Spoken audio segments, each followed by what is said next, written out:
Could you explain to me a little bit about what summer learning loss is? Sure. So summer learning loss is the time when kids are out of school, and so they're not studying and reading, and maybe not having as much mental stimulation and being as engaged as they typically are during the school year during the day.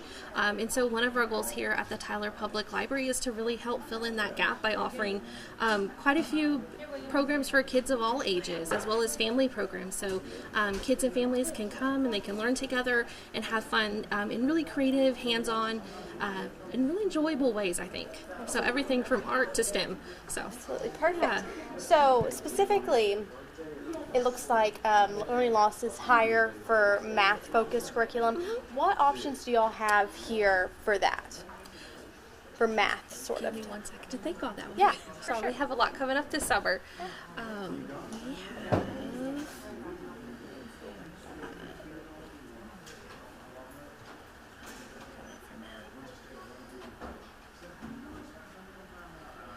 We just had one for that. I'm sorry, my brain is really You're thick fine. because we have a whole bunch. Yeah, absolutely. Well, is there any, if someone were to come in here, say any day of the week that you're open, what could Sure. people do to improve on their math skills? The kids improve on their math Oh skills. yeah, absolutely. So we have offered a lot of programs in all of the different STEM fields, including math. One recently was on ratios and counting and learning what a ratio is and be able to count cereal and make your own ratios based on the color of the cereal in the box.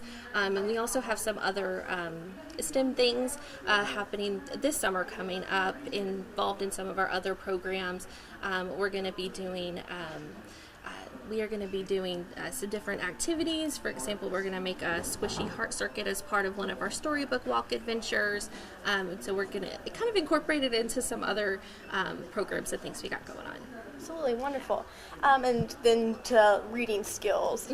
Obviously, you have a lot of books to choose from, but what do you recommend for people coming to the library to get involved to improve on those learning skills over the summer? Absolutely. Find books you like. Find books you enjoy. That is the best place. Picking up a book that you're going to like, you're going to enjoy the theme and the characters. I think that's the best place to start, no matter the age, whether we're talking about our youngest babies, toddlers, preschoolers, you're going to be reading books with them, our kids reading by themselves, or our adults.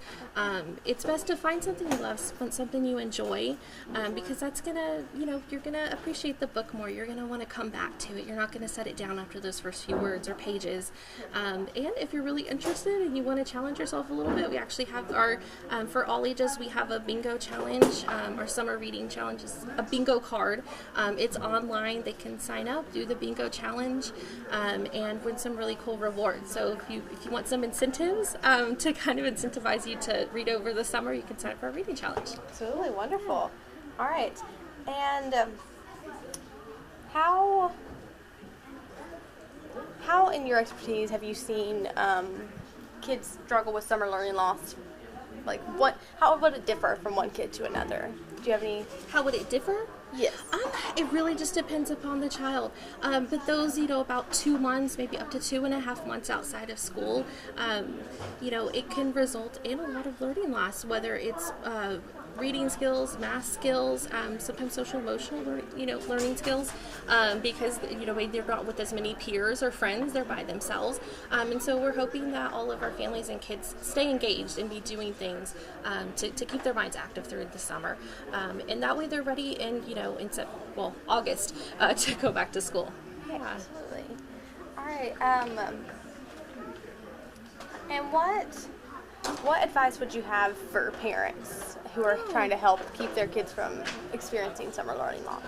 Yeah, I think being there with them and doing things they're hit on doing, it doesn't have to be studying from a workbook every day and that sort of thing. If you want to do that, that's great.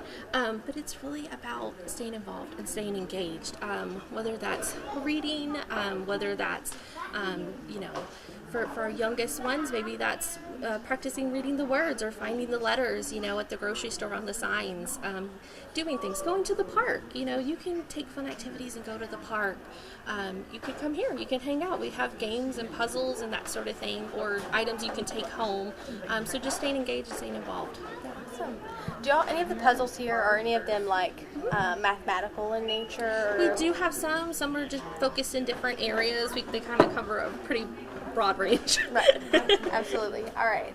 And you've mentioned this a little bit already, but what free resources do you have for families throughout the summer? It's kind of a broad question.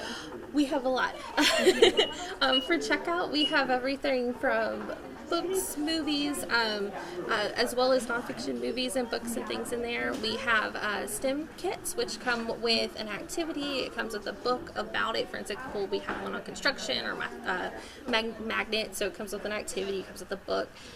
We have early literacy kits for our youngest ones who are, like, it has picture books, a music CD, a developmentally appropriate toy for their age, like a puzzle, that sort of thing. So those are items you can check out. We also have online ones, online ebooks, online games and things through Tumble Books or Cloud Library or Overdrive. We also have a lot of programs. No library card needed for those. We have story times, special story times coming up. Music makers, and then lots of things. We have lots of book-inspired art, and we have the creature teacher visiting, and Texas State Park is coming out to teach us all about native insects and plants. So quite a few things happening. Wonderful. Awesome. All right. Perfect.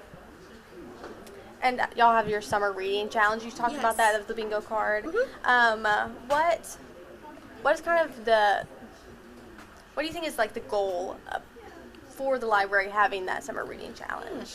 It's really about making reading and learning fun and engaging. And so we want to engage everyone from our active, avid readers who they may finish the challenge in 2 days or a week. They could be that fast because we do have some kiddos and adults who love reading. They're going to finish it really fast and be able to earn those rewards right then.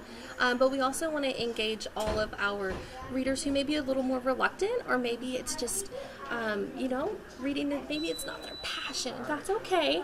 But we want everybody to read, because it's an amazing thing when you can escape into a new world, or you can learn new information you didn't know before.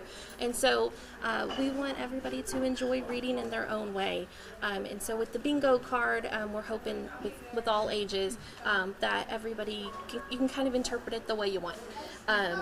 Some of the different prompts on some of the kids' ones are, for example, to read a book with a blue cover, or to read maybe a nonfiction book, or design a book cover for the book you're reading, design a new one. And so it kind of engages different areas.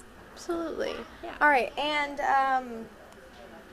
you said the challenges for all ages. Yes. And those STEM kits, what all do those involve? You mentioned the construction, but we have different, all different. They're all on a different theme. There is a math one, actually. I remember that. They kind of cover all different areas. We have a few. So they all cover different themes. For instance, math, there's construction, magnetics. I believe we have a robotics one as well. There's several more. There's an art one. So they cover that theme. They include a book. They include an activity, and all the instructions. Some even with 2 activities as to how to do the activity or how to enjoy it and be engaged. perfect.